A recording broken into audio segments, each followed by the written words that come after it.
Hey, everybody. Welcome to Virtual Trek Con with Sirach Lofton. Hello, hello. My name is Ryan T. Husk, and we're just going to get to it. Super producer Brian Volk Weiss is here, and we have so much to talk about. Basically, he does everything that you see on all of the streaming services that you love, and that's pretty much it, right? That's not true, but it does sound nice. I do It's like pretty hearing close. it. You're very kind. A lot of Star Trek fans would know you from The Center Seat, the 11 episodes Star Trek docuseries that was awesome. I know a lot of people of this fans of The Seventh Rule were saying they especially loved how much love and attention you gave to our very own Sirach Lofton, Jake Sisko, because it's tough. You got to figure out what you're going to focus on, what's going to follow the story. And a lot of people were very appreciative of the work you did. It's always great to hear that people love your work. But if there's anything I've ever made where it's even greater to hear it about your work, it's The Center Seat. It's my baby. It's my baby. Yeah. And it's going to start being a lot wider. So it's going to be on more than just History Channel this year. So it cool. should be everywhere before the end of the year. So slowly but surely, as we start to get rights back, you'll see it on Pluto. You'll see it on Amazon. It'll Tubi, Roku, Peacock. So it'll start to be everywhere. It'll be a lot easier to see. That's awesome. It'll be streaming live at Quark's Bar anytime soon. If you're wait staff. Yeah. So the way you said that, sorry, I just want to ask real quick. The way you said that, Brian, it sounds like, is Star Trek your favorite or one of your favorite franchises? It's tied with Star Wars, but they're very different. Like, Star Wars inspired my career choice. Star Trek, and again, I will just say, I know it's just a TV show and movies. I do know that. But, I mean, it basically gave me a code to live my life by. I'm not religious. I wasn't in the military. So I didn't have like a system to give me structure. And I was 7. Wow. I was 7 when I saw Wrath of Khan, and that film, for whatever, it's so funny. My daughter, who just turned 9, it's so interesting when you have kids, because I'm seeing her do things that I did that I didn't realize it was a thing that I did it. But then I'm seeing my daughter do it in her own way. And for my daughter, it's Wednesday. Like, she has watched that show bare minimum every episode 15 times, could be 20 times.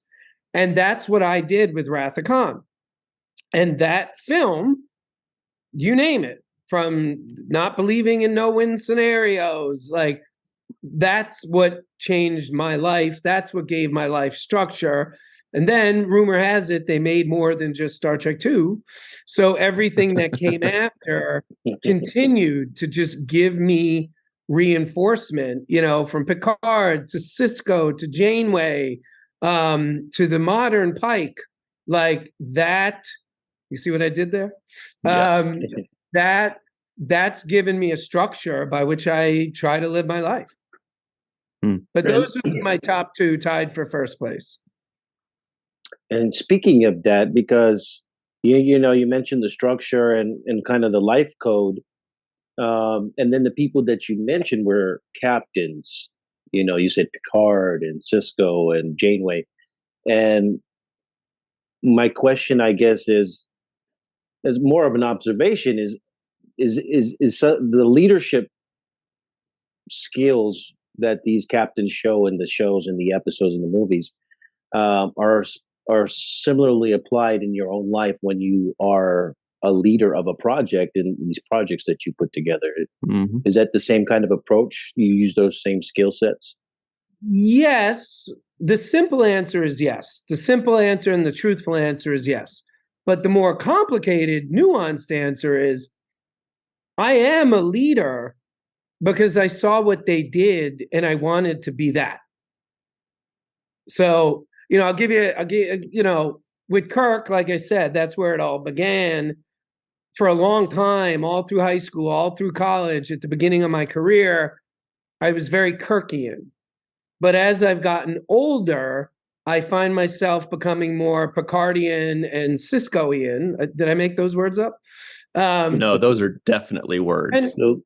If you really think about it, the difference between, I'll give you, apples to apples, like when Kirk was losing, he blew up the Enterprise. When Cisco was losing, he left a fucking baseball on a desk. Mm-hmm. Like, they both lost. They would both have. Am I allowed to curse, by the way? I forget. I think so. Yeah. All right, I'll try. I'll keep my cursing. But they both lost. They both eventually won. But Kirk blew up the Enterprise. He probably didn't have to. And Yeah. Cisco, in the most subtle FU in the history of television, just left a baseball on a desk from a conversation he'd had a couple years earlier. And like that, to me, that's at this point in my life, if I acted like Captain Kirk, the company would be bankrupt, divorced, and we'd probably be in jail.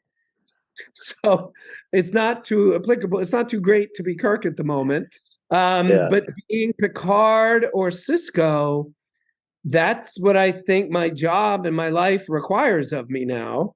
And it's not to say I don't still revere Captain Kirk, especially in Star Trek 1 through 4, maybe skip 5 and then come back on 6, but not sure what was going on in 5. But actually, obviously, I know exactly what was going on. But my point is, I don't lead because of them, or I don't lead in a way because of what I learned from them. I sought to be a leader from a very early age because of what I saw them do. Mm-hmm. Right. And that leads to my next question, which is, what part of the process when you're filmmaking is the part that you enjoy? Is it getting the actors together, coming up with the concepts? Is it the actual shoot, or is it the sitting back release? Is it dealing with the the networks and the big companies and getting these deals put together? What is the part of it that you enjoy? I mean, there's tons and tons of parts that I enjoy. Do you want me to tell you the number one best part? Yeah. This is one of the only things that a human being can do where you spend 6 months or a year or 2 years building something. And there's so many companies that do that. Millions of companies make products. But in entertainment, we're one of the only businesses that make a product that, like, if you work at Rolls-Royce and you make engines for the 787 and the A350, you may have made an engine that is safely moving 50 million people a year with staggering precision. It can work when it's negative 50 degrees. It can work when it's 200 degrees. It can work at 10,000 feet. It can work at 80,000 feet. And it's more fuel efficient than ever. Nobody knows what you've done. Everybody assumes the engine will work. The best thing about our business is, like, we make something that the public interacts with. And if they like it, like, you're a part of society, like, not society, but like, you're a part of the conversation. I was in a used bookstore a couple weeks ago, and a book that we published last year, I saw the book in the store. And my wife said to me, does it bum you out to see a book that you spent all this time and energy on is just sitting here? It was $27 brand new. They were selling it for $6. And she was like, does that bother you? And I'm like, well, until you asked, no. But The reason it doesn't, not only does it not bother me, it made me so happy, because what it said to me was, somebody paid $27 for this book, their hard-earned money. I don't know if they're minimum wage, I don't know if they're millionaires, but even billionaires are picky when they spend money. But also, it was a book. So that means somebody spent their time on something that I helped be a part of. I didn't write the book. I had nothing to do with any of the creative. I met the author. I liked her. We did a deal with her and we published the book. That's all I did. But the fact that someone paid $27, finished it, and you could tell it was read, and then gave it to a used gift bookstore, and somebody else will buy it, somebody else will read it. Hopefully they'll bring it to a library or another used bookstore. That's all I ever wanted to do, was be a part of this, to use some cheesy highfalutin term, I guess, like the national conversation or the global conversation. That's the best part of what I do, is just, I get almost every day now a DM or something saying, I just saw this, and one of our shows just premiered in Australia. And all of a sudden, I'm getting all these people following me from Australia, DMing me, I love this, I love that, even when they don't like what you're doing. It's like, that's true. Unless they're being mean, which I have no tolerance for, but unless they're being mean, it's at least they're thinking about something we spent our time on, I think the worst thing is to do something no one cares about. Right. Well, and you've got a lot of new projects coming up, speaking of coming down the pike. But before we announce a few of those, I just want to say where you came into my national conversation. And that was a few years back. I went on to Netflix, a little website called Netflix. And there was this advertisement that said, "The toys that made us." And I remember thinking, okay, it's suggesting, and let me just click on it and just see what gives, And I was freaking glued. I just wanted to learn. I didn't think that a docuseries about toys, or what I thought was just a docuseries about toys, would really be that interesting. But you really nailed that. It's more than just about the toys. It's about the zeitgeist of that era. It's about everything that went into those toys and what those toys then created and how that formed our thought processes and the conversation. There's just so much more to it. And of course, in season 2, you did one with Star Trek. There were Star Wars ones. There was, I'm a sucker for He-Man, so that was the one that got me. I was like, okay, I'll watch the He-Man. You could do a docuseries on He-Man, and I will watch it. But did somebody pitch you that idea, or were you the one that was like, or were you the one that actually said, all right, stay with me here, I want to do a bunch of episodes about different toys? And was it hard to convince people, or were people like, yeah, I'm all for it? It was definitely my idea, but it's always a stupid thing to say. No one has an idea to make a documentary about toys, or I would argue 1 billion people did before me. So the idea wasn't, but yes, it was my idea. It took 7 years to sell. Came very close at History Channel, very close at Nat Geo, literally budgeting, contracts, and then for 2 different reasons, fell apart both times.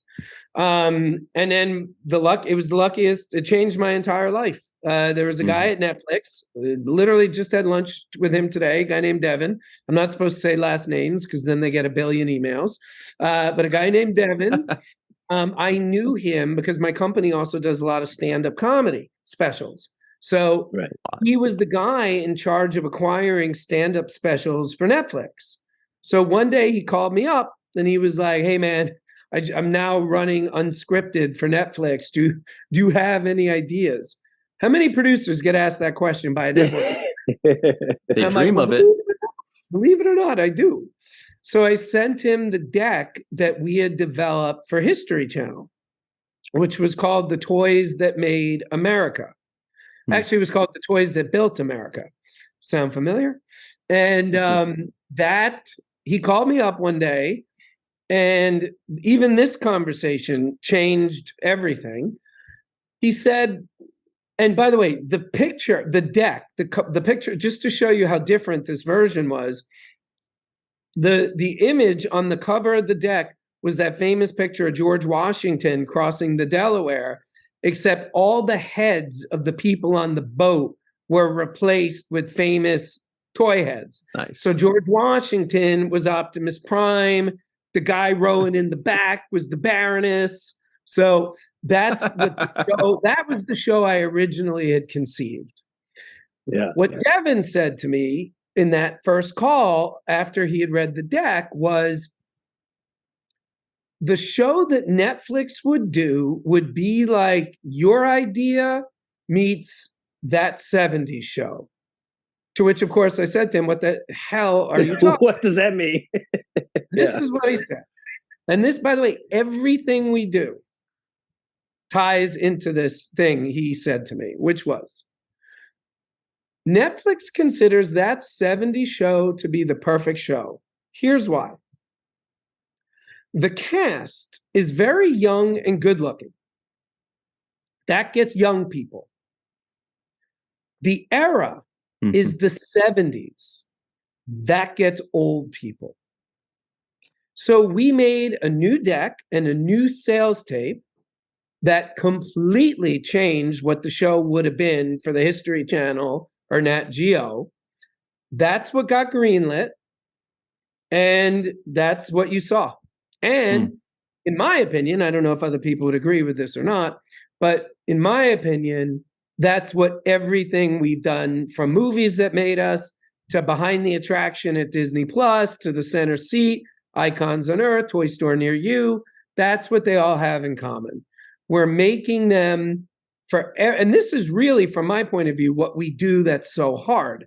And I'm not saying we always get it right, but at least we try, is we're trying to make the show for two audiences that are in direct conflict with each other. And the best way I can explain it is, when I saw the JJ 2009 movie, a girl who worked for me had a friend at Paramount who got literally a 4-month early screening of the movie because the movie had been pushed back. I forget why.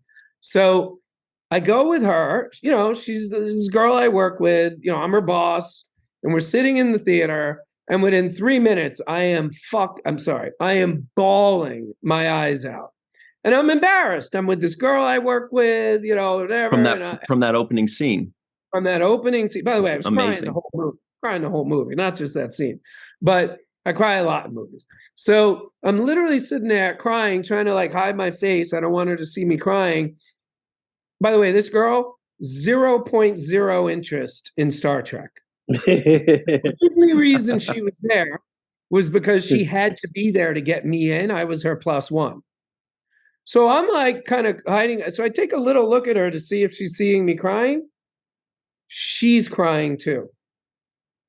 And that's what makes that movie so good. And that's what we try to do. I hope if somebody has a spouse that's not a Trekkie, at the very least, they enjoyed Center Seat, watching it with their spouse that does love Star Trek. But maybe our show helped the non-Trekkie spouse understand a little bit better the Trekkie spouse. And I do believe I invented that right now. Trekkie spouse. Yeah, I like the idea behind that. It's really gets your audience as big as possible. You know, because, you know, usually you work in demographics with the business. They're like, oh, the 18 to 35 and the this and that. And they always breaking down demographics, you know, men over 60, this and that. And I think that you widen your range when you do that, when you make something that you don't even have to be a fan of the thing to like it. That's when it transcends whatever it is. That's exactly right. And the way you do that as a filmmaker is, when you're doing a documentary, there's a billion stories you can tell.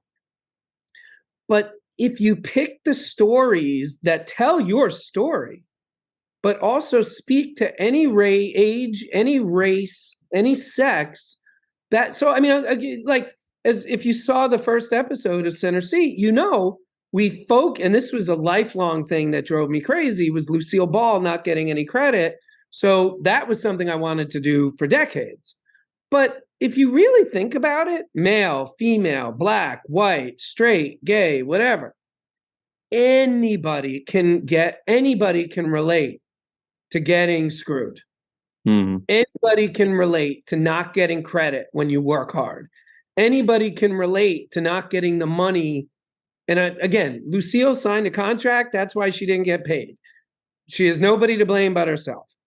But still, you feel bad for someone that sold something for $1 million that now generates $250 million a year. Like, that sucks for her and her offspring.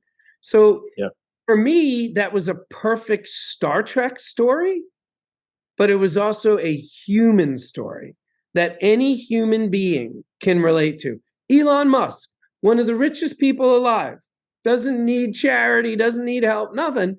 But I guarantee you, he can still relate to watching this woman almost 100 years ago not get any credit for creating. Now, and by the way, it's not just Star Trek, it's also Mission Impossible. This woman single-handedly created Paramount's 2 most valuable IPs. Nobody knows. And that's what we try to do. Yeah, the human stories, for sure. I mean, I'm right when you said everybody knows what it's like to get screwed or not get the flowers that you deserve or the credit that you deserve. I know it. I thought it. Everybody thinks that when you say it, we go, "Oh yeah, I know that." Yeah, it doesn't matter who you are. Yeah, but for us, it usually happens for, like, your boss takes credit for some idea at work, Totally, and you get robbed of that moment. You don't get robbed of billions of dollars, right? So it's like when it happens on that kind of scale. Yeah, I know. Every drunk guy at the bar says that they did. Every drunk at the bar is like, "I had $1 billion idea, but I was this." Exactly. Oh, I'm sure. Yeah. But just to be clear, she didn't get robbed. She just she didn't get robbed. She had bad luck. The syndication wasn't a thing when she did the deal. Not to mention, I'm pretty sure that she didn't think it would be what it became. I mean, it became. Yeah, nobody could have thought that. Nobody, except for George Lucas, who did think that when he got the toy rights and the merchandising rights in the original Star Wars. But there's a very famous picture of him and Gene Roddenberry talking at New York Comic Con, and from all the research we did on Icons on Earth, Star Wars, Toys That Made Us Star Wars, and the Center Seat, it is very clear a tremendous percentage of that conversation was about the ancillary rights. Oh, wow. And don't forget, Star Wars is almost to the day 10 years younger than Star Trek. Yeah. Not the day, the month. It's like 68 days off of 10 years exactly. So Gene Roddenberry was giving George Lucas the game? Is that what was happening? Yeah. If you look at what Gene, quote unquote, got wrong, and I would argue he didn't get anything wrong. He just, no one cared about ancillary back then. So the whole thing that he did with Lincoln Enterprises, which to this day is legally dubious, anyone at Roddenberry Entertainment would tell you it's a gray area. Anybody at Paramount would tell you it's a gray area.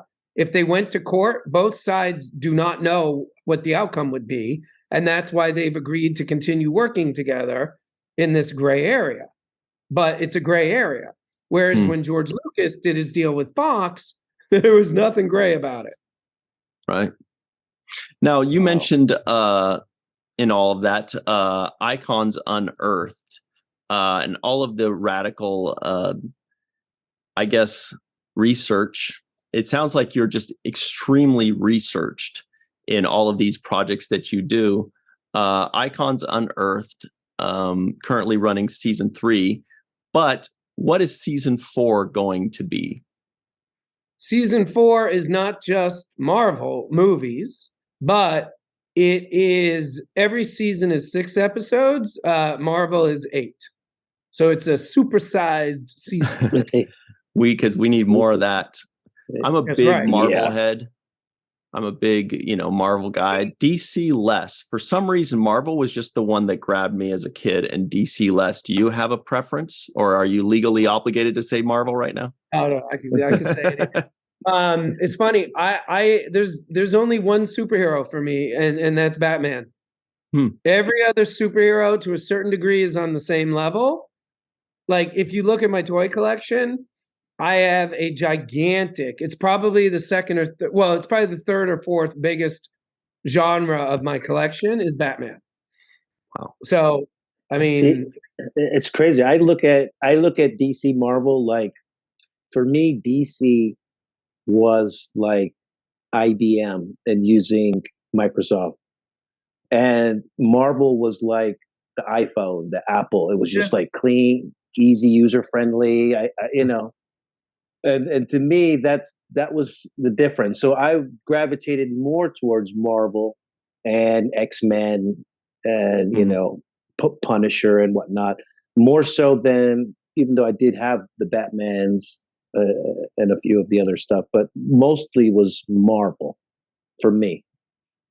Yeah, I didn't get into either, and the only reason, just to turn this into a therapy session, the only reason why I got into Batman was I got mugged in the 7th grade, and it was obviously very scary at knife point and everything, and I just who mugs a 12-year-old? Yeah, no, that's New York, baby.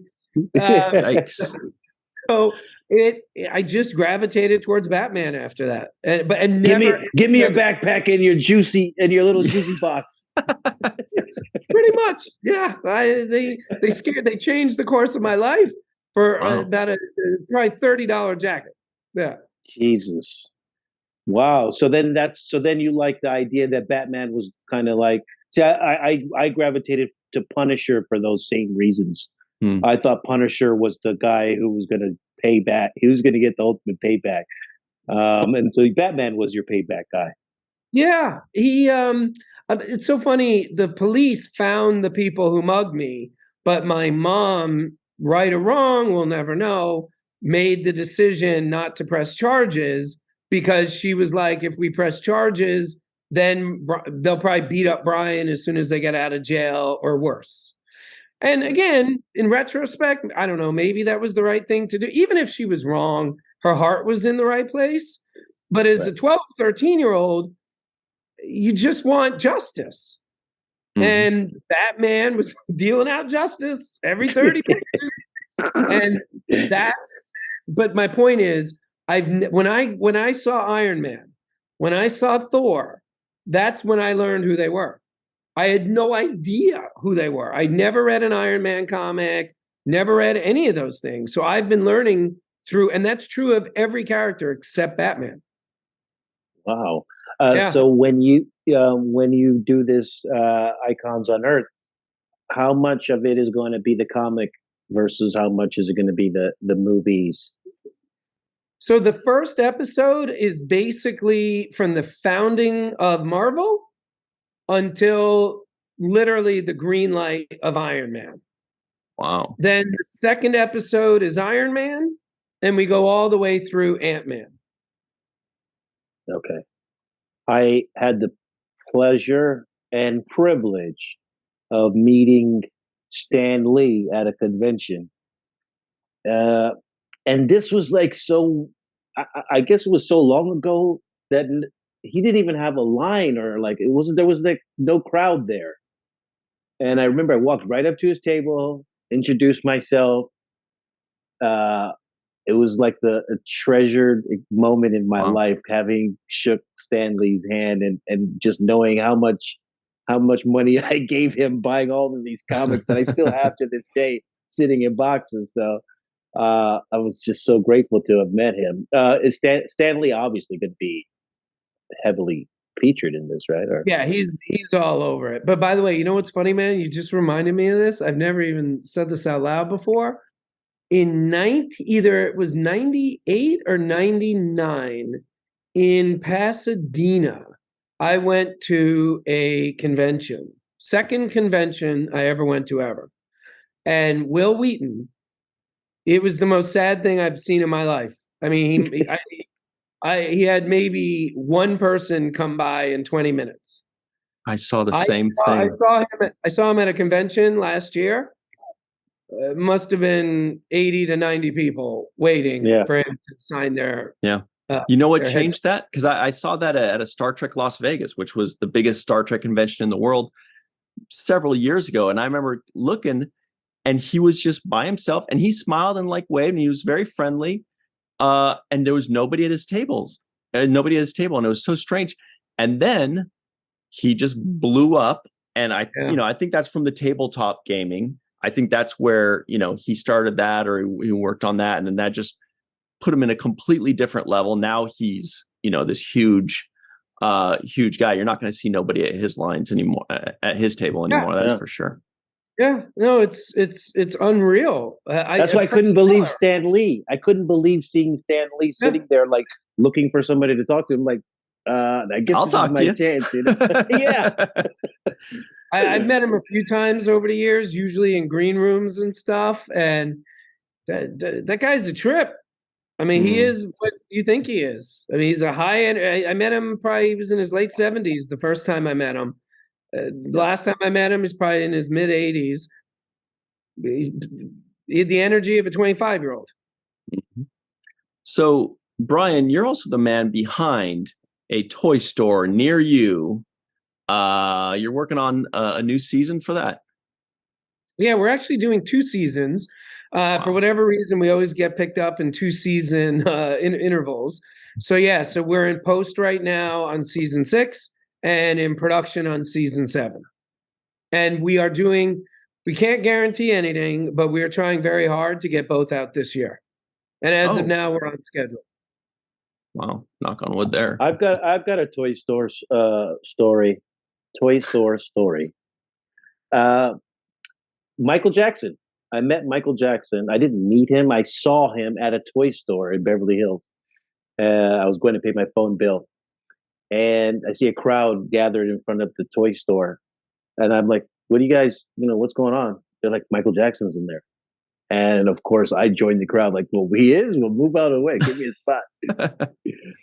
And I stood there, waited for him to come out. He was there with his, Prince and blanket.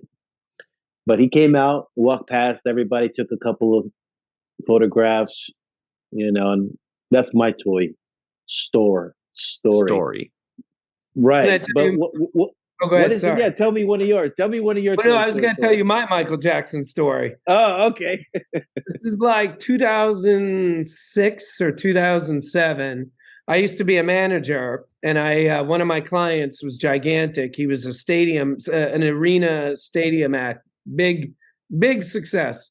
And we were I believe, I'm 99% sure, the United Center in Chicago.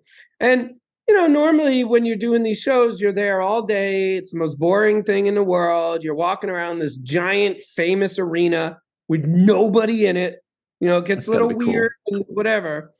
And I had been there all day. And then one day I came out of my little office area, and I literally thought like Obama was in the building. I literally thought it was him because he was the president and we were in Chicago. There was what looked to me like Secret Service at every, the way these arenas work. If you've never been backstage, they're in these kind of circles of like security. So you're in the outer ring, then the inner ring, and then you can enter the thing. And there was a guard at every single door between the outer ring and the inner ring. And like literally did a 360 around the whole United Center. And finally, when I got back to the production office, I'm like, and before I could finish it, they're like, Michael Jackson's here. I never saw him, but yeah, he was checking out the venue for a tour. He ultimately, unfortunately, never did. But It literally created like a bubble around him. And like, even though we had paid for the building, we had every legal right to go wherever we wanted. They kept us in the outer ring for almost an hour while he walked around. Yeah, it was wild. I mean, it was conservatively 24 security people covering 24 doors. Well, I can say that the time that I saw the crowd, it was maybe 15 or 20 people outside. Within 10 minutes of me standing there, there were 500 to 1,000 of us. And not only that, but the police were joining in. So the police were like, "Hey, what the hell are you guys doing?" And then the police started parking their cars and jumping out. Well, yeah, and they're joining in. Yeah, so it just became like a cluster. Like there was everybody was out of control. Just to catch a 5-second glimpse of him walking from the front door to his car, and it was worth the wait. Worth it. Yeah, worth it. Yeah, no, that would be worth it. Mm-hmm. It's worth it. I mean, I love his music. Obviously, he's an icon on Earth, or who was on Earth. Mm-hmm. He was kind of, I mean, not to get too sidetracked, but he was kind of the icon before everything kind of blew up. In the last 20 years. What's a toy store near you about, though? Is it about the toy stores themselves? Yeah, it's a really crazy story. During COVID, all these toy stores they all believed they were going to go out of business. So, we were a production company, and I was like, what can we do to help these stores? So I was like, well, maybe we could, my whole company is working from home. We didn't know what was going to happen either. Mm-hmm. So I was like, I called a friend of mine who owns a toy store in Portland, Billy Galaxy, and I was like, I'm just curious. If we gave you a list of shots and a list of questions to ask your staff and your customers, do you think you could film it and send it to us? And he was like, yeah. So we asked 4 other stores. They all said yes. Not one person said no.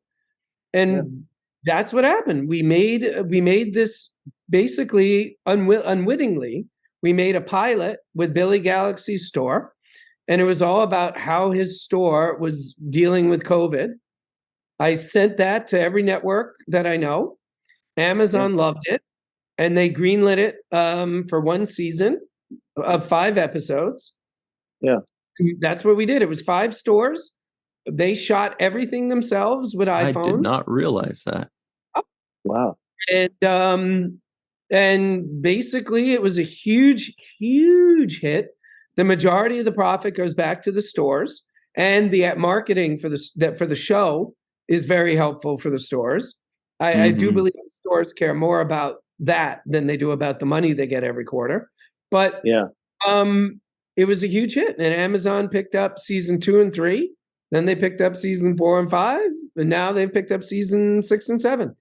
Are you still shooting that remotely? Like, are they still shooting it for you, or did you break the mold? It used to be 100% the stores did it themselves. Now it's about 75%. Oh, still a lot.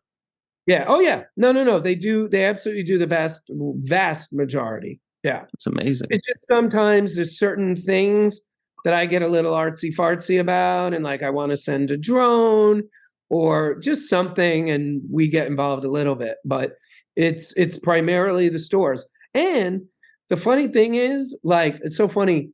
I was at LAX a couple months ago, flying with a pretty famous person to go shoot something. And this kid comes up to us and he was like, I'm sorry to interrupt. And the person I was with was like, oh, no, it's okay. I wouldn't be here without the fans. And he looked at her and was like, who are you? And he was like, he looks at me and I'm like, oh, and then I looked at the star and I go, oh, just so you know, we do this show called The Toys That Made Us. And the kid goes, wait, what's The Toys That Made Us? And I go, wait, what? How do you know me? He's like, a toy store near you. Nice. So now that's becoming a bigger thing for us than even Toys That Made Us was, which that would possibly be. I've had no bigger surprise in my career than what I just said. Mm-hmm. Wow. Mm-hmm. Yeah, The wow. The Toy Store show is getting more notoriety than the toys that made us. It's a great idea. It's super fun. Yeah, it's I very was that cool. I was that kid once, by the way, when I was like, "Oh, hey, Terry Hatcher, yeah," but and I was totally into Baron Davis, the basketball player, but she thought that. But anyway, that's just my high school. Ryan would have kicked me so hard for that. But it's true, Baron Davis. Love the guy. But here's something I didn't know anything about, and maybe some people watching or listening in do. Something called RoboForce. I didn't know it. The picture looks a little familiar. Right now, everybody watching, check this out. Does this ring a bell here? And I know a lot of people are going to say, oh, yeah, we know this one. Wrecker, this one looks like his name is Max. It looks familiar. Did they also have a cartoon, or were they only a toy line? They technically had a cartoon, but the cartoon, while the pilot was being finished, got canceled. It's one of the biggest disasters in the history of the American toy business, maybe the world toy business. Wow. Its failure bankrupted the company that made it. It's a very interesting story. And we incorporated the story of its actual failure into the actual story we're using. We're making the cartoon right now, 6 episodes. So the actual story, basically what happened, if you don't mind, but because I love telling the story, CBS bought this medium-sized toy company called Ideal because CBS was tired of hiring these toy companies that made all the money from their own IP. So they bought Ideal, and after they bought the company, they said, come and pitch us your big ideas. So Ideal pitched the head of CBS, and the head of CBS said, we are CBS, and we care about 2 things, grand slams and home runs. Everything you just pitched is singles and doubles. We don't care about singles and doubles.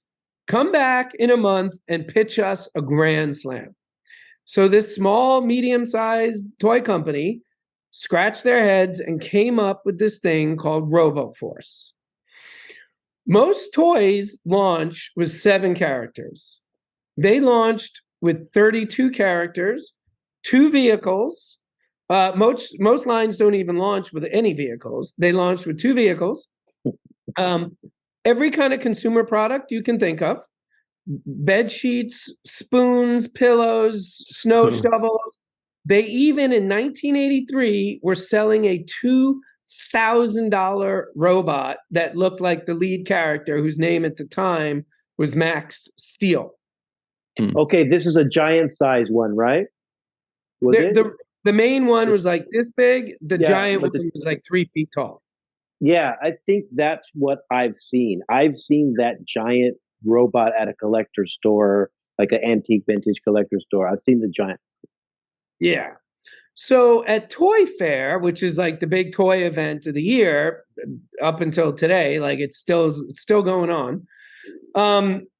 They announced on Tuesday this whole thing. They did this gigantic, crazy presentation. Everything was crazy. They got a 2 million unit order from Toys R Us, the biggest order in the history of Toys R Us that never was broken. Wow. A $500,000 order of units, not dollars, units from KB. Literally the best day in the history of Toy Fair, what they booked. That was on Tuesday. Can you guess what was announced on Thursday? Oh, no. Bankruptcy. I think that was Saturday. Okay. No. I don't know. Tell me. Something called, tell me if you've heard of it, Transformers. I had a feeling that's what you were going to. Yeah, 1983. Yeah. That was also He-Man was around then. But yeah, Transformers is just going to kill that. The Toys R Us order went from 2 million units to 100,000 units. The KB order went from 500,000 to 25,000. They lost everything. And then CBS, even though CBS told them to do it, CBS literally spun it off and sold it into bankruptcy. So we bought that copyright about 1.5 years ago. And the toys, little product placement, that's Wrecker. So when you showed up that thing before, the little yellow guy, this is what our version looks like. And our cartoon is based on the newer version.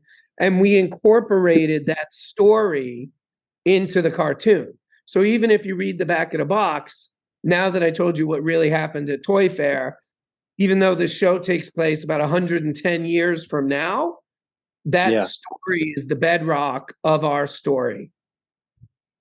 Oh, that's so cool. And I can already see, and you don't have to worry about giving me anything for this one. This is a freebie. Sirach's freebie. Freebie, yeah. I can already see RoboForce versus Transformers coming out one of these days. It would be the like greatest Alien irony. Versus Predator. Yeah, it'd be the greatest irony, ever, actually, for that to happen. But that's really cool. So, what was the main idea for updating and changing the way that the robots looked? I mean, obviously it's updated because it's not 1983 anymore. But what made you come to that? The look. Again, man, like all I can do is trust my gut. And I just remember even as a kid looking at these things being like, this is really unique. But it has no legs. How can it walk? How can it kick? Right. It has a suction cup. And that was the main design change. I drew a sketch, which I took what it had been. And that, like, if you show the Wrecker picture again, you'll see his chest looks like this guy's chest. But you'll see his eyes look the same. But we just built out everything else. So, like, you can see in ours, same exact chest. Yeah. You can't really see the feet, but our feet also have real. Hang on, hold that up again. Sorry. Yeah. There we go. Cool. Yeah. So yeah, and that's probably one of the main reasons. Like, when I was playing with toys, I wanted the Voltron, the Transformer toy, because they did have legs and arms, and you could put stuff. Yeah, that's why you're like, I need toys with legs. I subconsciously, yes, I did. Exactly, subconsciously. I made them walk. I made them hold weapons. I mean, that was part of the whole imagination, like the battle scenes and stuff like that. Yeah. The no legs thing would be a tough sell. But I just remembered this to your question. Great question. My design philosophy that I gave to our designers, literally I had a graphic made that I gave to all of our designers. And, we're doing this now with multiple IPs. We bought Biker Mice, we bought Sectors, we bought the Great Garloo, and we're combining them all. But the design press, whatever it is, the thing I told them to use was, I had them side by side, the deflector dish from the 60s Enterprise and the deflector dish from the Enterprise refit in the motion picture. Because what it did brilliantly was you knew it was the same ship. But when they were designing it in the 60s, satellite dishes were a big deal. But by 1975, 1976, when the movie was getting made, satellite dishes were kind of old school antiques. So instead of making a brand new Enterprise that looked ridiculous, it basically looked the same shape-wise. But they got rid of the satellite dish and just had this big glowing blue thing that could be anything. So even though it's 2023, 57 years from when the show premiered, we still don't know what that blue stupid thing is. But it doesn't look, and we know what it does. It pushes away space dust or whatever. But you know what I'm saying? Like, it was a perfect design choice because what worked in 1979 still works in 2023 because it was kind of vague. And that's how we did this, where we took things that were undeniably RoboForce and we kept them, like his eyes and his face, but everything else we changed. Mm-hmm, mm-hmm. So we only have a minute or two left. By the way, that RoboForce toy looks. Ryan, we lost you there. Oh, really? He's still there. You can't hear me? Yeah, there you go. Okay. I was just saying that that RoboForce toy looks freaking amazing. I love it. Yeah. Real quick, we only have a minute or two left. You mentioned biker mice from Mars. Two quick things. One, RoboForce, when's that coming out, if there is any kind of date? And secondly, tell us about biker mice, if you can say anything. If we stay on schedule, RoboForce should be coming out the very, very end of 2023 or the very beginning of 2024. And then biker mice, the toys will be coming out this summer. So they're already in pre-pro and all that. I mean, they're in production right now in China. Mm-hmm. The show, we just attached one of the biggest celebrities alive. I can't say who yet. And that'll be announced hopefully in the next month or two. And then that will enter production soon after that. And again, like I said, we're merging the IPs. So when you're watching RoboForce, there's a scene in a bar and there's signs all over the bar that say no mice.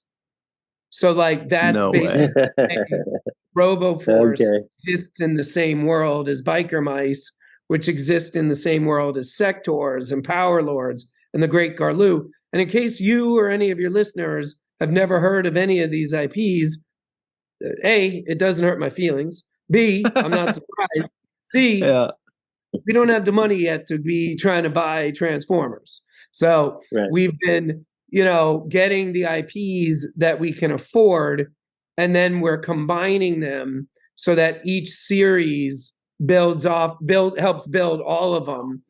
There's this company you may have heard of called Marvel that seemed to have done this pretty well. And that's so we're looking at for ourselves. We call it the Nacellverse because we're egomaniacs. Nacelle company. You have the best job ever, by the way, Brian. I think you've just proven that over the course of this discussion. Like any job, there's good days and bad days, but there have been more good days and bad days lately. Knocking on wood. I'm going to be looking for the. Oh, what? I'm looking forward to the biker mice from Mars merchandise, like one of their T-shirts or something. That looks like it's going to be some cool product line right there. Oh, it looks like he's pulling something up. Yeah. This was this morning. That's what's called the Paint Master. The factory sent us that. That's the lead. That's so cool. Yeah. Mm-hmm. So it's all coming. Yeah, I watched Biker Mice from Mars. I mean, I remember it when it was on television. I watched the show. So that one I'm probably more familiar with than all of the other intellectual property we're talking about, part of the universe. But I'm looking forward to seeing this stuff because of one thing I know, toys, the animation history. So, I mean, you're going to bring that level of quality, that amount of research that you've done and, going around gathering all of this information. I'm looking forward to seeing that applied in your toys and in your interpretation of this intellectual property. So I think it's going to be spectacular. Mm-hmm. Yeah, I think the fans. We don't mess it up. I think the fans really can trust you with these IPs because you've shown the passion and the knowledge and the creativity for it. So you're taking these IPs and bringing them to new heights, which is kind of what you did with those toy stores. You get things that people love and you allow them to flourish. You take them to these new heights. And I think that's just one of the coolest things anybody can do. And second to saying yes when we ask you to come on our show. Brian, this has been so much fun. We really appreciate you taking the time. Thank you. And as I said to you before, it's always a yes. Just tell me when.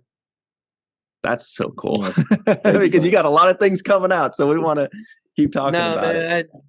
It's still hard to believe anyone even cares to talk to me about anything like this. So I'm very grateful. Absolutely. So we're happy to have you and wish you so much continued success. Thanks, man. You've already won Grammys, Emmys. It's just a matter of time before you continue to, you're just going to keep doing it. So I'm here to support you all the way. And we haven't even touched all the stand-up comedy that you are a part of. We'll have to do that next. That's like next time. We're gonna have to get on that. We all got to go. So much. Yeah, that's a whole nother show. Anyway, thank you very much, Brian, and everybody at home. Thank you for joining us, and enjoy virtual TrekCon. And go check out Biker Mice from Mars. But I think RoboForce is the one that I'm super excited about right now. See you next time.